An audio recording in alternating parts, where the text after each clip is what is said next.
Buenas tardes. Es una presentación más de la asignatura Sistema Educativo Nacional de la licenciatura en Pedagogía, cuarto cuatrimestre de la Universidad Alfa Lambda, Centro de Enlace y Victoria.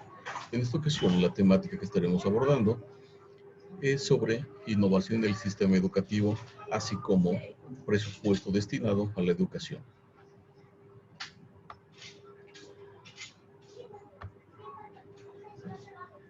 Dentro de esta modernidad del sistema educativo nacional, se ha optado por los sistemas abiertos que han sido implementados en México desde hace ya algunas décadas por la Universidad Nacional Autónoma de México, principalmente, que fue la precursora de esta modalidad. En esta educación abierta se persigue lograr el aprendizaje de manera independiente, en cualquier lugar, en cualquier momento, en diferentes ritmos y condiciones de comunicación e interacción, con el propósito de propiciar la formación profesional. Uno de los rasgos particulares es la ausencia de requisitos para ingreso a los alumnos y a diferencia de la educación a distancia, no implica la supervisión presencial de un profesor o de un tutor. Es importante aquí resaltar la diferencia entre educación a distancia, educación abierta y educación por correspondencia, ya que son diferentes. El sistema abierto es autogestivo principalmente. Educación a distancia tiene varias características, una de ellas que puede ser sincrónica o asincrónica, es para estar llevando a cabo el proceso de enseñanza y aprendizaje. Y la educación por correspondencia eran los inicios de esta, hace ya algunas décadas, donde se enviaban precisamente por correspondencia las tareas o las actividades a desarrollar para ser llevadas a cabo.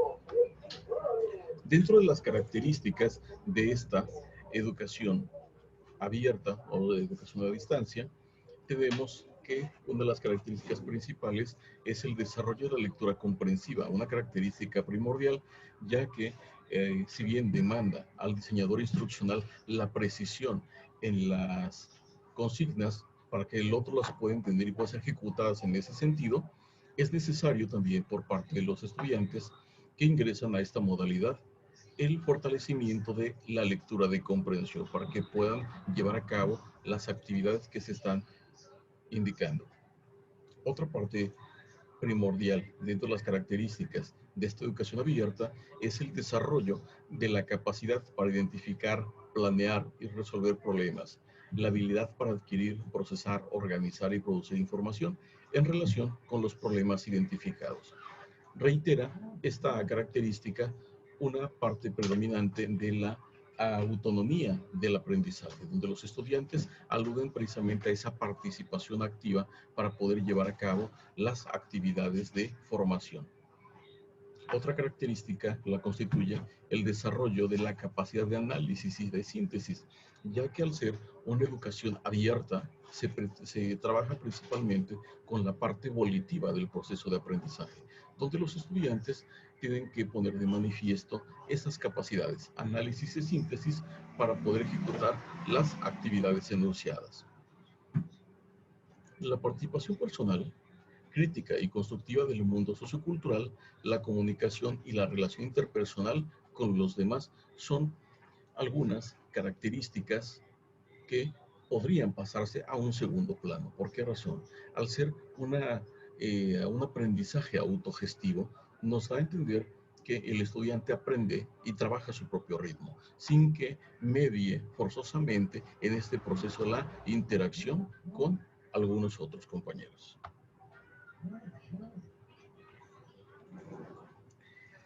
Hablamos también acerca de esta diferencia de la educación a distancia. Se denomina educación a distancia a cualquier proceso educativo en el que toda o la mayor parte de la enseñanza es llevada a cabo por alguien que no comparte el mismo tiempo y o espacio que el alumno. Por lo cual, toda o la mayor parte de la comunicación entre profesores y alumnos se desarrolla a través de un medio artificial, sea electrónico o impreso. Aquí es importante resaltar que puede ser asincrónica o sincrónica. Sincrónica en el momento que ustedes estuviesen en este momento al otro lado de la pantalla y estamos interactuando a través de este dispositivo tecnológico. O bien, sigue siendo educación a distancia asincrónica en el sentido de que ustedes verán más tarde este video cuando se ha subido al canal de YouTube de la universidad. Son algunas de las modalidades de educación a distancia. Es importante también resaltar que existen tutores y facilitadores, los cuales coordinan, dirigen, evalúan y apoyan el proceso educativo de los alumnos. Si bien estos facilitadores son algunos dispositivos o aplicaciones tecnológicas que van regulando precisamente ese proceso de aprendizaje, una parte indispensable son los tutores, como decía hace un momento, que a distancia brindan acompañamiento virtual a los alumnos en este proceso de formación. Hablar de educación permanente y educación continua pone de manifiesto la propia capacidad de los estudiantes para continuar aprendiendo de una manera autónoma y autodidacta. El proceso educativo se encuentra influenciado por diversas teorías pedagógicas que han resuelto mediante la actualización continua las necesidades académico-formativas de manera pertinente y oportuna en los profesionales de la educación, ya que además de ser una estrategia de fortalecimiento, el personal que cuenta con capacitación continua valoriza su trabajo, es proactivo, analítico, mejora la productividad y, lo más importante de todo, proporciona cuidados seguros y de calidad que se reflejan en mejores resultados. Va hacia esta parte, donde hablar de competencias en la enseñanza, en el aprendizaje, pone a la vanguardia a un sujeto que enseña o que aprende más competente, de acuerdo a esas fortalezas que va desarrollando de una manera autónoma, independiente y sobre todo que tienen su impacto en su contraparte, ya sea en el aprendizaje o la enseñanza. Hablando del financiamiento a la educación, México es uno de los países que designa mayor presupuesto para el sector educativo. La ambigüedad que guarda el Estado frente al rezago e inequidad educativo y a los requerimientos financieros que se necesitan para enfrentarlos salta a simple vista. Es necesaria una mayor eficiencia en el manejo de los recursos para evitar el rezago educativo y mejorar la calidad. Aquí, antes de continuar, es preciso señalar que el detalle no estriba tanto necesariamente en el número de pesos o de dólares que se destinan por día, semana, mensual o anualmente por estudiante en nuestro país, sino más bien va enfocado a la parte humana, principalmente de qué manera el profesor lleva a cabo su función de enseñanza y también el estudiante de una manera objetiva cobra conciencia sobre la importancia de este en su propio proceso de formación. Y si bien es cierto, los recursos materiales, económicos son importantes, hablando de educación, sí lo son. Pero más que eso, está el deseo de aprender y también el deseo de enseñar. Continuamos hablando del gasto total en educación. Si bien para hace 10 años el gasto nacional en educación se estimó alrededor de 849.357 millones de pesos, lo que representa el 6.9 del Producto Interno Bruto. Mencionaba en la parte introductoria que México es uno de los países que más recurso económico destina a la educación. Aquí está en cifras. Una década atrás se destinaba en México 849.357 millones de pesos a la educación. Esto es para todos los niveles. Vamos a continuar. De este gasto público en educación, México tiene la mayor tasa de inversión de los países de la Organización para la Cooperación y el Desarrollo Económico o la OCDE, el 21% del gasto público total en comparación con un promedio de 13.3%. Ello se explica porque el presupuesto público es relativamente reducido. Aquí vemos una comparación de cifras de lo que tiene estimado la OCDE en otros países y lo que se destina en México a la educación. Vamos entonces a hacer un análisis del presupuesto de egresos de la Federación por ramo y parte dedicada al sector educativo. El ramo tenemos en el lado izquierdo educación pública, presidencias, secretarías de Estado, etcétera, poder legislativo, judicial y otras entidades paraestatales. Para la educación pública se destina 20.915.715 pesos, o lo es lo equivalente, 6.801.969 dólares con 23 centavos. Lo que consiste o lo que constituye el Producto Interno Bruto un 9.41. Para las presidencias, secretarías de Estado y demás, 70 millones en promedio, lo que equivale a 22 millones de dólares y el 31.7% del Producto Interno Bruto. Para el Poder Legislativo, 260 millones y representa un promedio de 85 millones de dólares, un porcentaje del 0.12%. Para el Poder Judicial, casi 400 millones de pesos y su equivalente a 127 millones de dólares, un aproximado.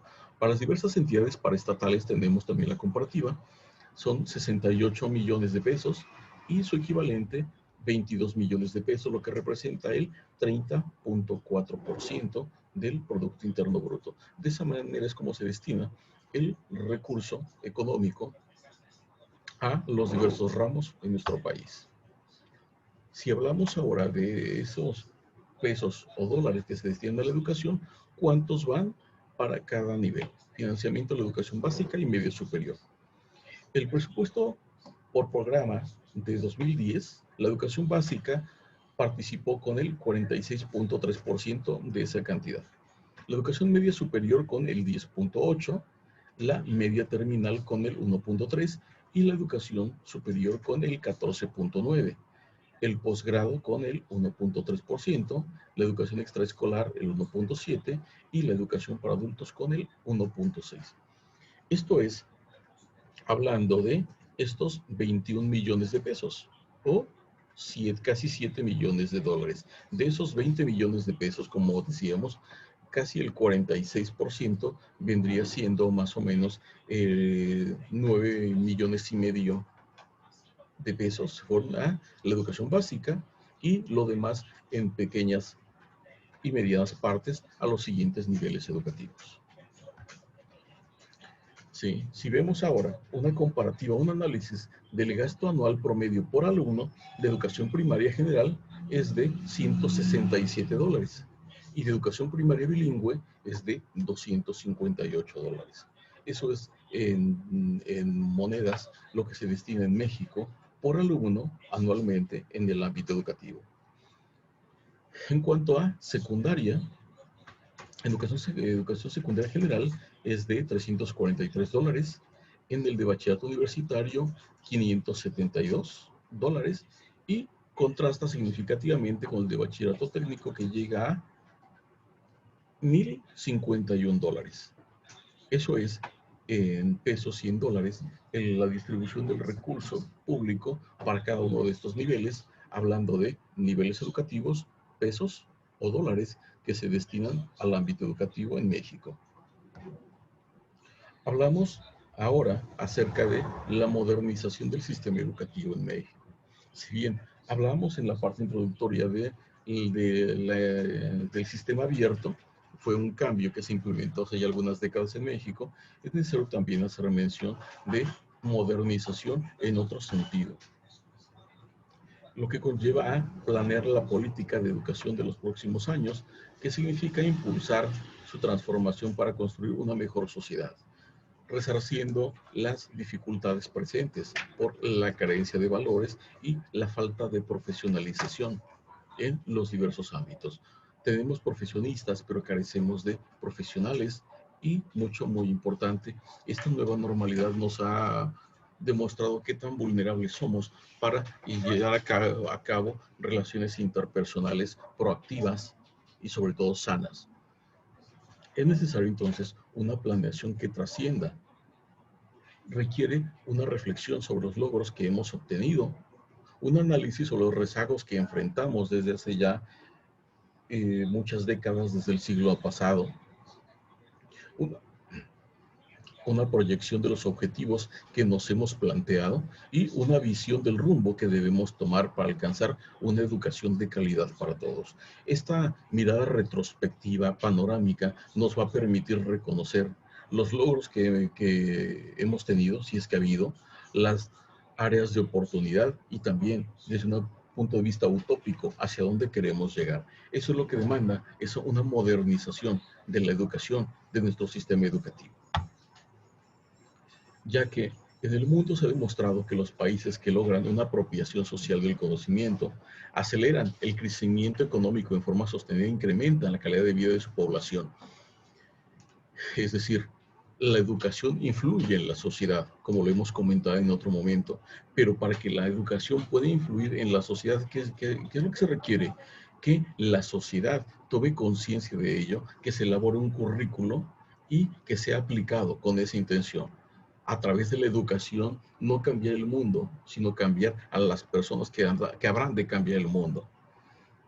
Entonces es fundamental que México sea un país que provea una educación de calidad para que potencie el desarrollo de las capacidades y habilidades integrales de cada ciudadano en los ámbitos intelectual, afectivo, artístico y deportivo, al tiempo que inculque los valores por los cuales se defiende la dignidad personal y la de los otros.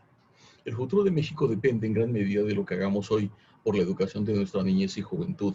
Si enseñamos con voluntad, con calidad, con convicción, con innovación, estaremos enseñando no solamente contenidos, sino instruyendo con el propio ejemplo, que es lo que aprenderán estas nuevas generaciones. Y si están aprendiendo ellos de esa manera, es a través de esto estaremos logrando lo que comentaba, a través de la educación, influir posteriormente en la sociedad.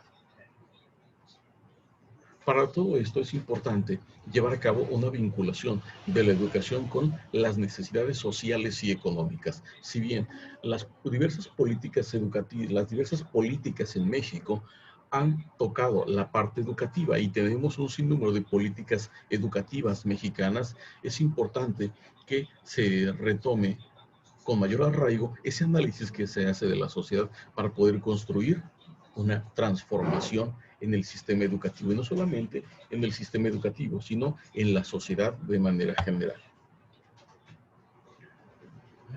¿Qué es lo que se requiere? Formular nuevas opciones y modalidades que usen las nuevas tecnologías de información, comunicación, capacitación y alfabetización digital. Esto es tomando en consideración lo que mencionamos en la parte inicial, modalidades de educación abierta y a distancia. Esta nueva normalidad nos ha puesto, decía, en evidencia lo vulnerables que somos. Esa necesidad o esa dependencia de, del Internet para poder establecer contacto, ya sea con padres de familia, con alumnos, con autoridades educativas y poder llevar a cabo el proceso educativo. En estas circunstancias es necesario que también tanto docentes como alumnos hagan uso de estas tecnologías, no solamente para comunicar, sino para capacitar y alfabetizar digitalmente, innovar en la enseñanza, pero a su vez innovar en el propio proceso de aprendizaje. También se requiere, hablando de innovación, fomentar carreras técnicas y vocacionales, y de esa manera estaremos nutriendo no solamente de profesionistas, sino de carreras técnicas con mayor vocación que pueden llevar a cabo la labor formativa. Si hablamos de innovación educativa, es necesario también aludir a la transformación de planes y programas de estudio que sean apropiados a las necesidades sociales y los requerimientos del sector reproductivo, además de fomentar mecanismos que permitan certificar que las personas que cuentan con experiencia laboral puedan certificarlas precisamente. Todo esto es englobado dentro de una innovación del sistema educativo, no solamente en la forma de enseñar o el qué aprender, sino el cómo se enseña, el cómo se aprende, el con un discurso, con una aplicación práctica, con un instrumento tecnológico o mediante una plática o una reflexión. Hacia allá va toda esta parte, que transformemos la metodología de enseñanza y no continuemos enseñando contenidos del siglo XX a estudiantes del siglo XXI. Hablar de innovación en la educación también nos llevó durante la política educativa del sexenio anterior de poner énfasis en la evaluación del desempeño docente. Para ello, la SEP, de manera tripartita, conjuntamente con autoridades gubernamentales y representantes sindicales de la educación, firmaron un convenio a través del cual se comprometían de llevar a cabo un proceso evaluativo al desempeño docente. Algunas de estas instituciones ya extintas o transformadas fueron el Instituto Nacional para la Evaluación de la Educación, hoy Sistema para la Carrera de las Maestras y los Maestros. Este organismo fue creado mediante decreto presidencial el 8 de agosto del 2002. Tuvo su extinción en años recientes, dando cabida al sistema para la carrera de las maestras y los maestros, como comentaba. Pero bien, el hecho de que haya desaparecido un organismo no quiere decir que erradica por completo la actividad primordial, que era la evaluación. Evaluación docente no para segregar, no para estigmatizar, sino para mejorar. En la medida que el mismo docente toma conciencia de sus áreas de oportunidad, trabaja en ellas, las resarce, va a poder asegurar que exista una mejor enseñanza por parte de él y obviamente un mejor aprendizaje por aquellos que están a su cargo. En materia de avances, ¿qué es lo que se ha tenido? Difusión de los resultados, ya sea de las pruebas estandarizadas, tanto internas como externas, planeación de las evaluaciones mismas, aplicación periódica en estas. Y todo esto ha permitido que la sociedad mexicana exija una educación de calidad, una necesidad o una característica de esta sociedad actual, donde demanda no solamente calidad en la enseñanza, sino también calidad en los aprendizajes. Tendría que ser en ese tenor donde se enfatice calidad en el aprendizaje y también calidad en la enseñanza.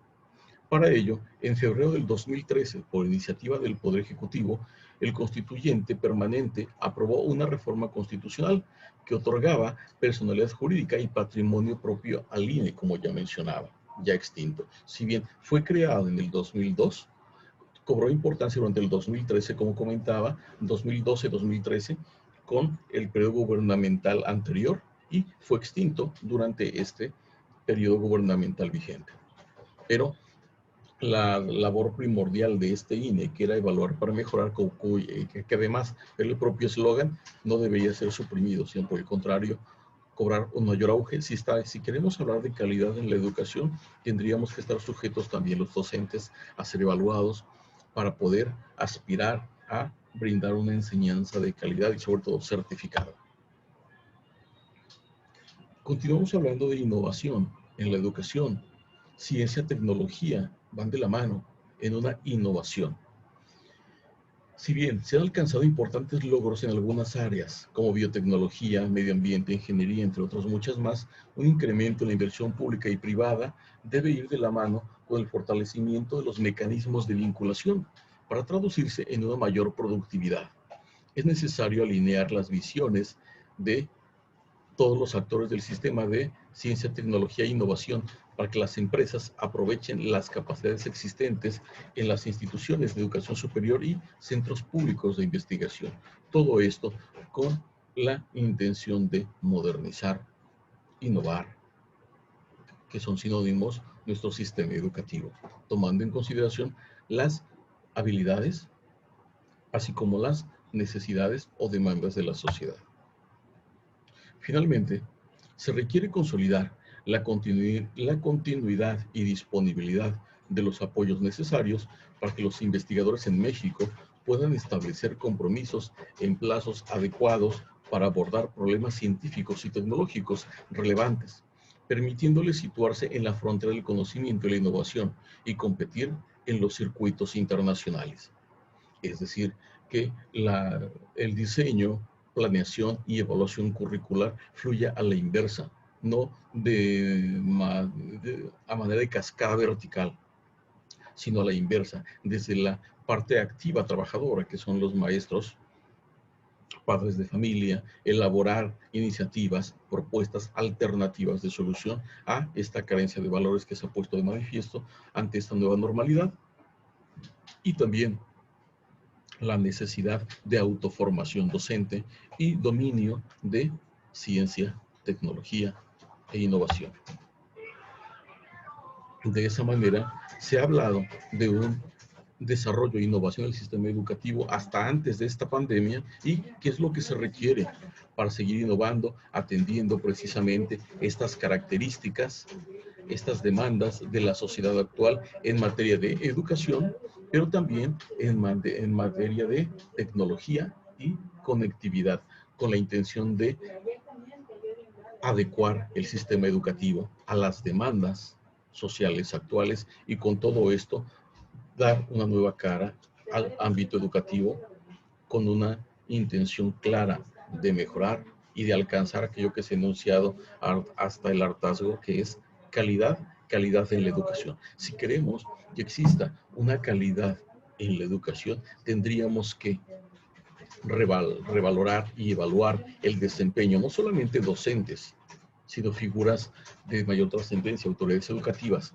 principalmente docentes frente a grupo, padres de familia, para conjuntamente docentes y padres de familia apoyar a los alumnos, que son las futuras generaciones que habrán de incidir favorable o negativamente en la sociedad.